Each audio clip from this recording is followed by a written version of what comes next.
My husband called me selfish for wanting to have a breakup with my friend. Well, then he's not a very good husband. I, 33 female, have been married to my husband, 38 male, for 7 years. We have 4 kids, 6 male, 4 female, 3 male, and 5-month-old. He's a great dad and husband overall. We're introverted homebodies and spend most of our time in with the kids, gaming, movies, etc. We rarely argue, and when we do, it gets resolved quickly. By the way, this comes from Amazonian Giantess, and if you want to submit your own stories, go to the r/OKStorytime subreddit, and I'm Angie. I'm Sophia. And we're here to give good advice goofily, but we don't have all the answers. We just know what we would do in the situation. So let us know what you would do in the comments. My only real complaint is that he has never taken me out on a date in our entire marriage. I've never asked for anything fancy. Just a simple meal out would be nice, but it never happens.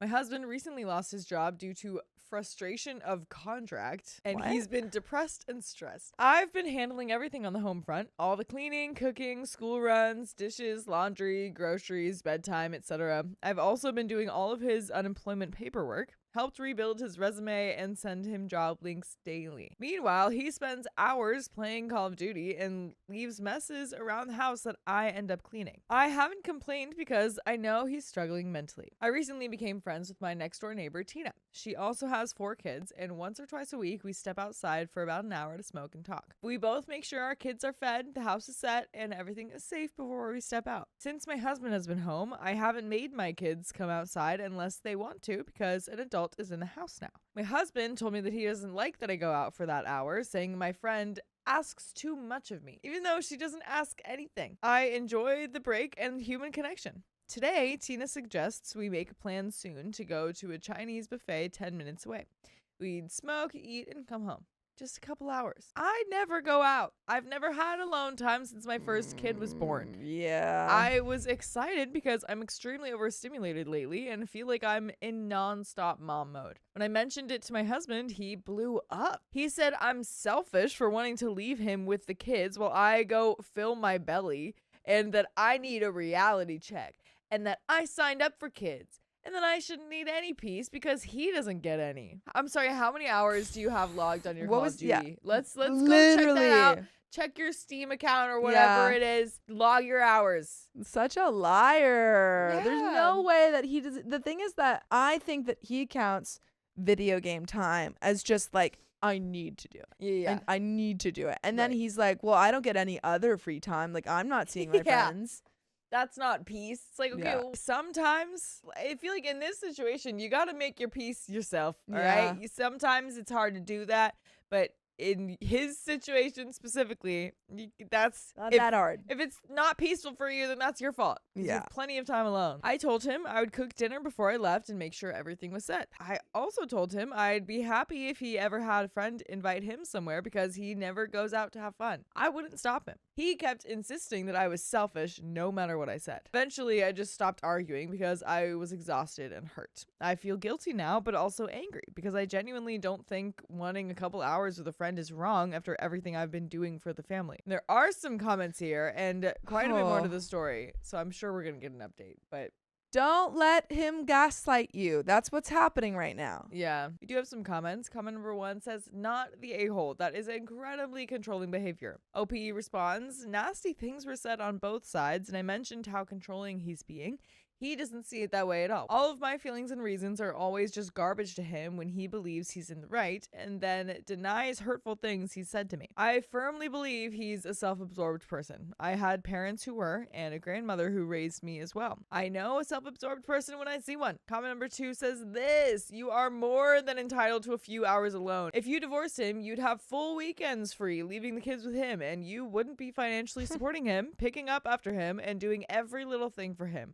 There's especially no reason for you to do the unemployment paperwork when he's the one unemployed, even if his mental health means it takes him 12 hours to complete it. He's got that time and you don't. I forgot or didn't realize that he was unemployed too. Yeah. So he has double the amount of time. Right. You're still doing everything. That's crazy. Like cooking him dinner on the night where you just wanted to see a friend is... Yeah. Like that is just so bad. You need to start putting your foot down. Don't do his laundry. Don't clean his messes. Ask him to have dinner ready when you get home from work or to do the dishes since you cooked. And if he really is suffering so horribly in mental health that he can't do anything other than sit and play, he needs to start seeing a doctor. OP responds, I had to constantly nag him for days to sit behind me at my computer while we did the application. It was exhausting mentally.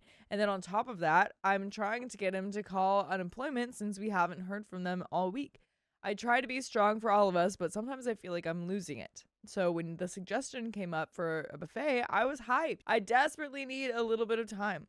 2 hours isn't asking for much. I'm definitely going to the buffet with her even more now that he blew up on me like this, though. Things are going to be changing around here.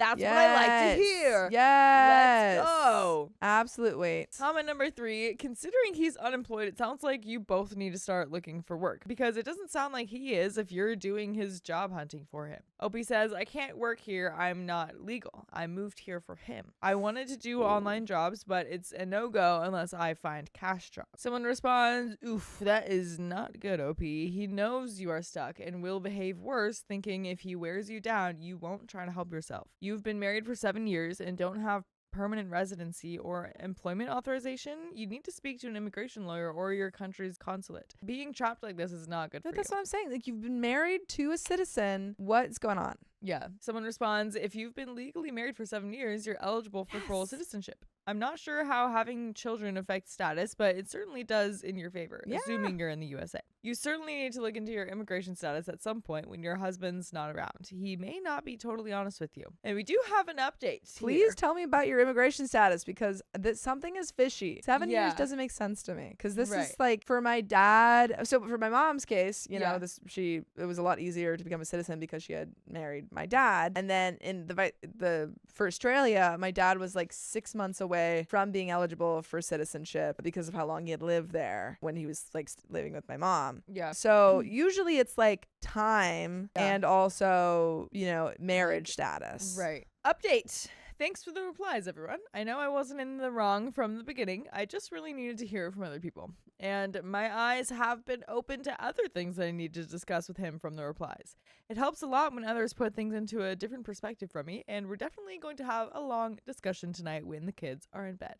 And then we got a second update. Oh boy. We had a long talk last night, and I told him I will listen to everything he has to say if he would listen to me as well without interruption. He agreed, and we both laid it all out. He realized he was in the wrong and apologized for acting the way he did. I know he has trauma from past relationships, but I have also been through trauma, and it's not fair that he's dumping his insecurities onto me because of it, because I don't do that to him. That seemed to make him realize how he's been behaving.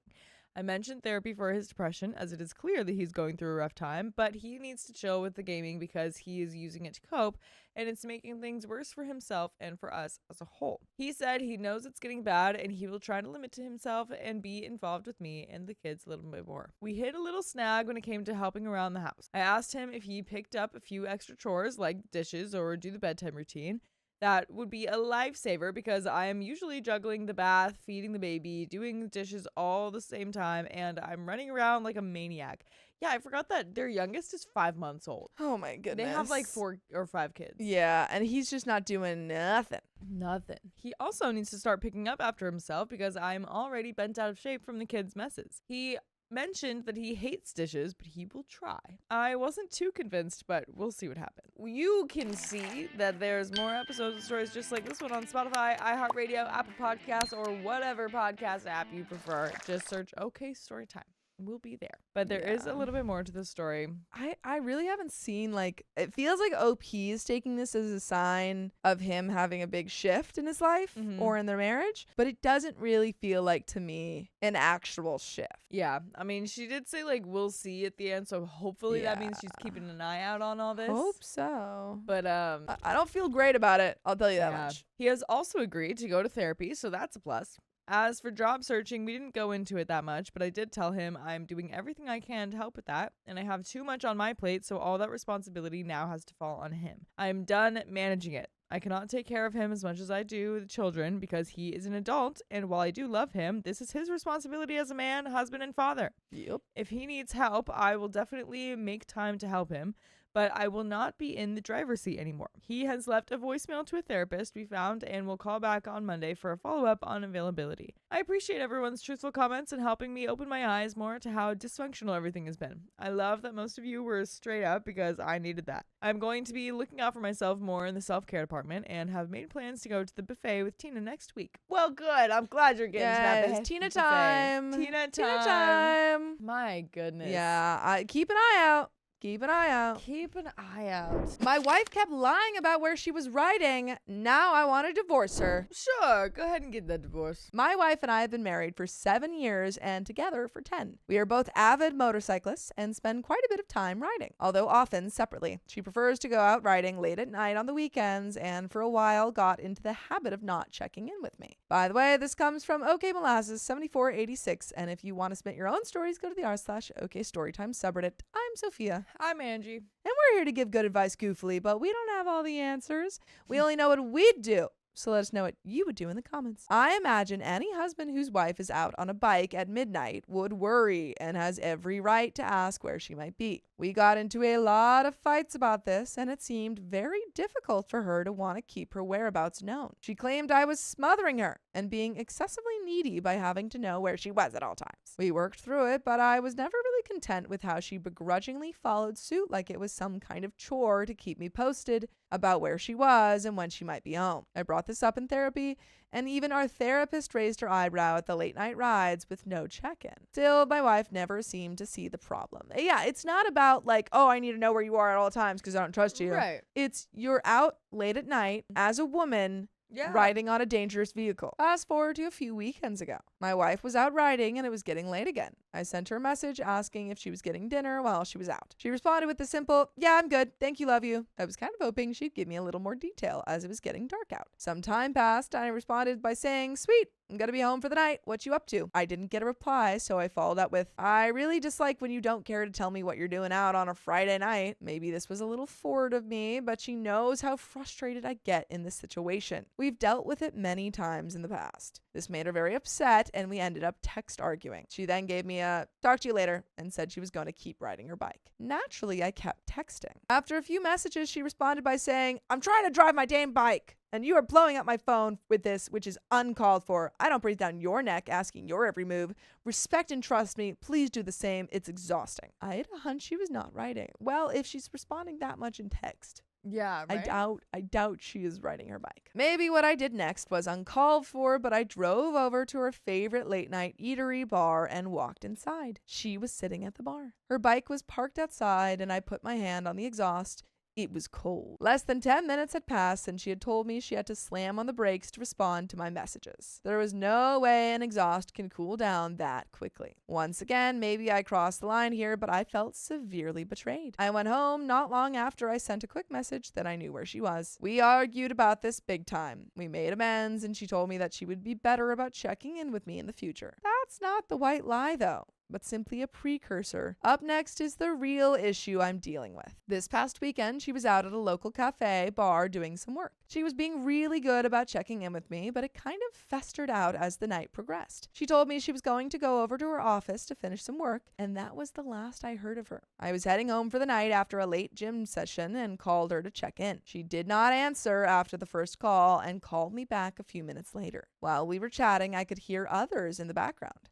She was also talking kind of weird. After a minute or so, she told me she was getting a call and had to pick it up right away. I understood, as the importance of that call might affect both of us. We are in the process of buying a new home and the seller's agent was calling. I was expecting a call back with some news, but the call was never returned. An hour had passed, so I called her back to see what she had learned about her offer. She didn't answer, but responded with a text, "Call you in a few." When she called back, I could tell she was in her car. She started telling me all about what she had learned and how long the conversation was. She also said she called our lender to check some numbers. It really didn't add up, and I was sensing some plot holes. I asked, "Where were you when I called?" She said, "Well, I'm driving now. I pulled over to talk to the seller's agent." I said, "If you pulled over to talk to him, why could I hear people in the background when I called you?" She didn't have an answer, and I let it slide. It felt off. When I saw her later that night, I told her I just want to feel like she can tell me the truth. I was hoping she'd come clean, but it never happened. Dang, this guy is sleuthing. Freaking Nancy Drew over here. Yeah. But I mean, it's kind of working. I mean, when you find the plot holes, that means something. Yeah. Gotta pay attention to plot holes. Gotta pay attention. Now, today, I checked her phone records because I couldn't shake the events that evening. Not at all to my surprise, she had lied to me. After my call, there were no other calls. She had pretended someone was calling to get off the phone with me. When I confronted her, she said she was hanging out with friends and just wanted to enjoy herself, and it was easier to lie than face my reaction. I was so hurt at this lie. She's not great with apologies and slapped together I'm sorry I lied to you. The problem I face is that there is always a follow-up. She told me that she feels the need to lie because I'm insecure. Such a terrible combo. Well, yeah. I lie because you're insecure about me lying. Right. It's like, if I was OP, I would want to ask, like, is there any, like what reactions have I had that make you feel uncomfortable about lying? Like, yeah. If she didn't want to face his reaction, like, is it really just about being insecure? Like, did I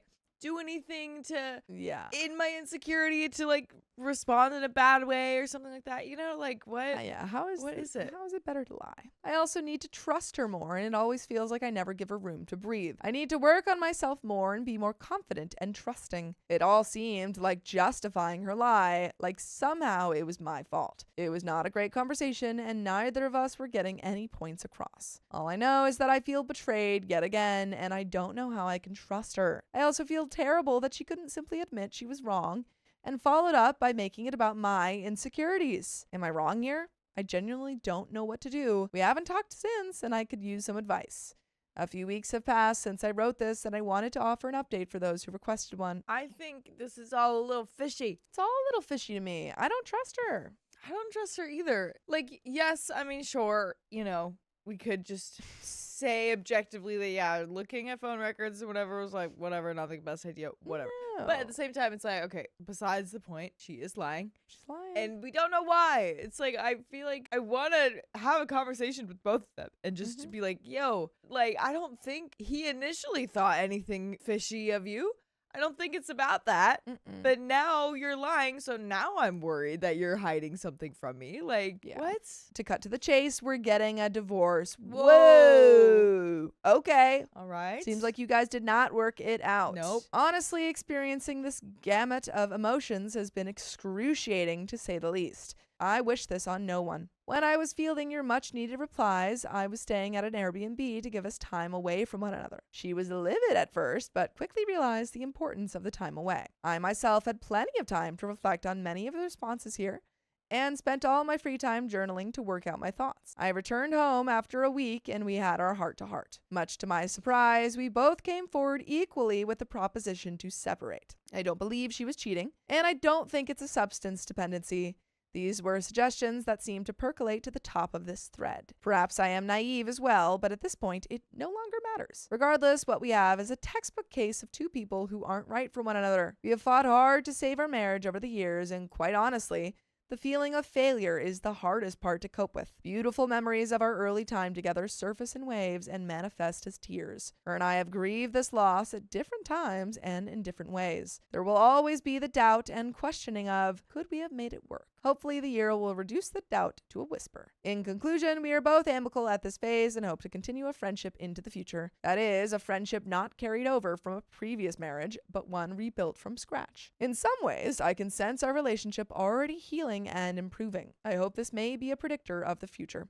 I am about to close on my own home soon. There is a subtle undertone of fear in the loneliness ahead, but I can see that quickly becoming eclipsed by the opportunity to rebuild myself. I look forward to the journey of growing and learning to love who I am as an individual. I wish her the best as well. Thank you to everyone whose insight helped me work through such a difficult time. And there are some relevant comments. Okay, well, I liked where this is going. Yeah. I thought it was wrapping up. It's only like halfway through. Whoa. Comment 1 says, put on location tracker. She just honestly says at the start what she's going to do and when she'll be back, and only text when she deviates from it. That way, there's no need to keep communication going, which I understand can be smothering for her, and you know where she is at all times. You both seem to have an issue, and both don't listen to each other and fixate on their own. Search for a solution for both issues together as a team, like the one I mentioned perhaps. OP says, I appreciate this suggestion. I recommended the location tracker previously, only when she's out late writing. She did not like the suggestion, and it never ended up happening. Does OP's wife prefer to do things alone and not enjoy spending time with him. What about hobbies? OP says I've tried to discuss with her how I feel about her autonomy. She really wants to be left alone to experience the world when it's convenient for her. I've always felt like I'm expected to be available when she's ready to be in a marriage again. She'll often tell me to go out and do my own thing. In my opinion, I don't want to do that, nor do I feel that is a reasonable request. I want a partner that I can be connected with. This desire of mine is often met with me being told that I am clingy and insecure. It's a really tough situation. OP explains more about his relationship with his wife. OP says, generally, I would not call our relationship strong. Our intimacy and closeness has dwindled over the years. The avoidance has been going on for roughly 2 to 3 years. The late night rides and lack of communication of her whereabouts has been going on about the same. There was a time years ago where I caught on to her having extended conversations with another man via text. He lived in another state, and she claimed he was just a friend. These conversations had been going on for months before I found out. It left me broken, and I still harbor a light resentment, admittedly. I likened it to an emotional affair, a claim at which she balks at. I am not satisfied with the intimacy, as I do not feel we connect on a deep level as of late. I cannot speak for her. Our major fights tend to revolve around the same topics.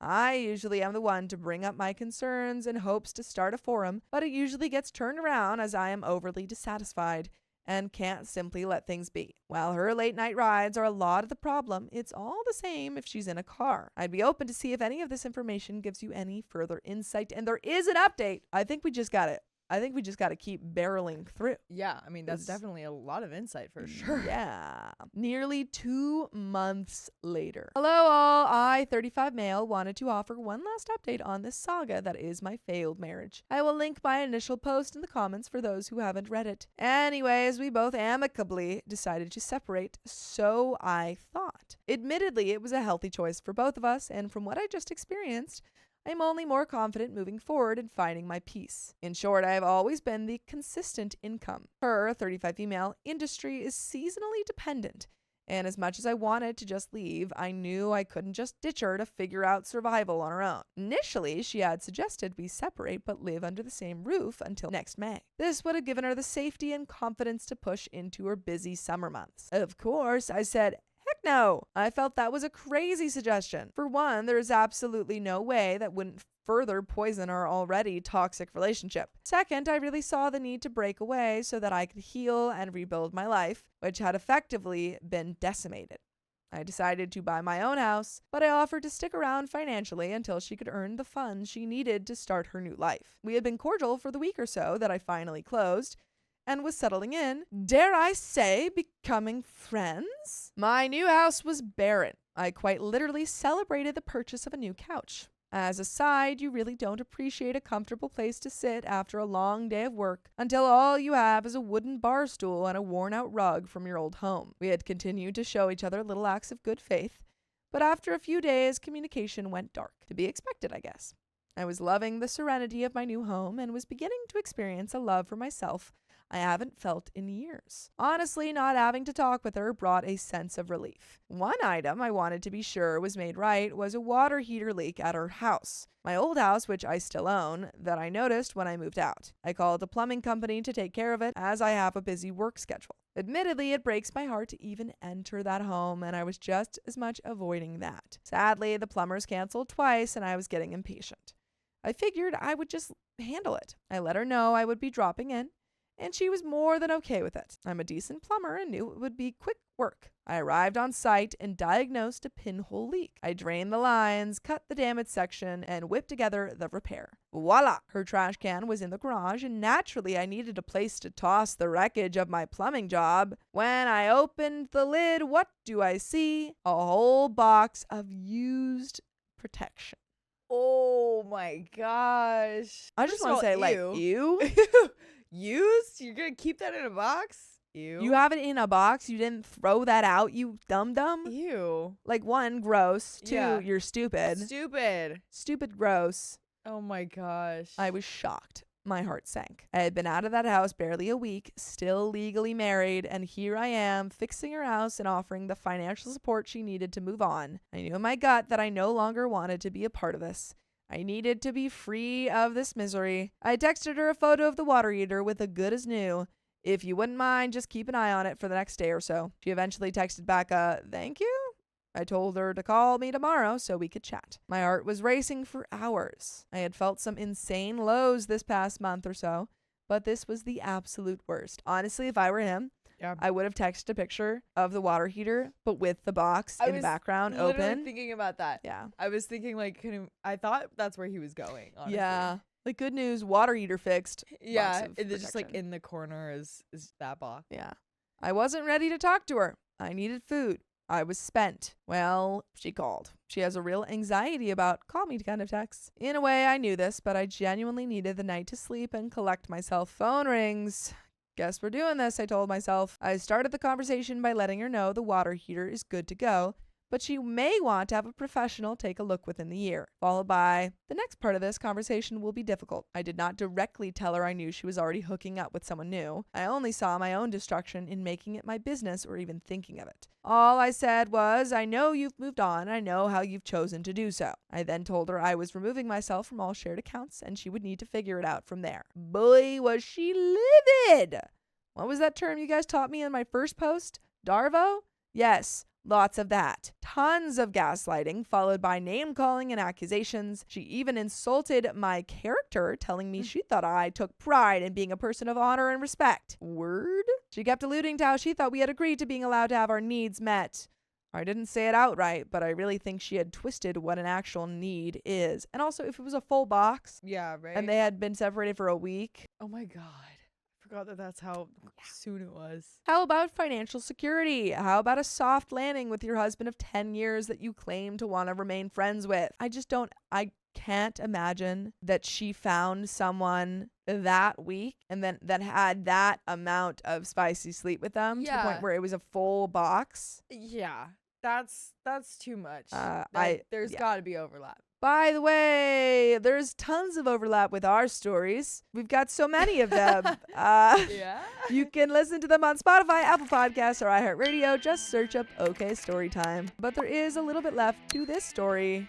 Any final thoughts? My thoughts are ew. Why are you keeping that? Why are you keeping that? Why'd you do that? Why are you blaming him? Yeah. So many thoughts. Like if this truly was 1 week, then I guess if you were just using that box as a trash can and that was the only thing in there, sure. But because it's so much, I mean, he didn't even say like a number, but if it's a box full of them, I'm assuming full that's makes me more think than that 7. Yeah, box full makes me think more than 7. Yeah, which more than a day a week. And if it's like if it was someone that she just met. Yeah, I really don't think it would be as easy for her to be like, hey, let's meet every day this week. Yeah, right. Yeah. So there's got to be overlap. So why am I writing this? A couple of reasons. For one, it's the end of my tale. This is the worst I will ever feel about this. It's only healing and growing from here. Second, a lot of Redditors believe she was cheating in my last post. I didn't have any reason to believe this, but after how quickly she jumped on someone else immediately after me moving out, maybe y'all weren't far off. Third, kind of to vent, I guess, I also had to put down my cat. Oh, hours ago. No. Oh my gosh. My God, what a day. Either way, I'm so glad to leave that toxic mess behind. I want so desperately to believe I'm making the right call to cut all ties. But I wonder, did she owe it to me to try and put off her urges until we split finances? I'd be curious to hear others' thoughts. I'm sorry. It's like absolutely very poor form to sleep with someone. Yeah. The week that you were separated. Yeah. With your partner of like how long again? Like 10 years or 10 years? Yeah. It is even more poor form to cheat on them, which I think she did. Yeah, exactly. Mm-hmm. Which probably made it easier for her to sleep with someone that soon. But that's the end of that story, folks, and the end of this episode.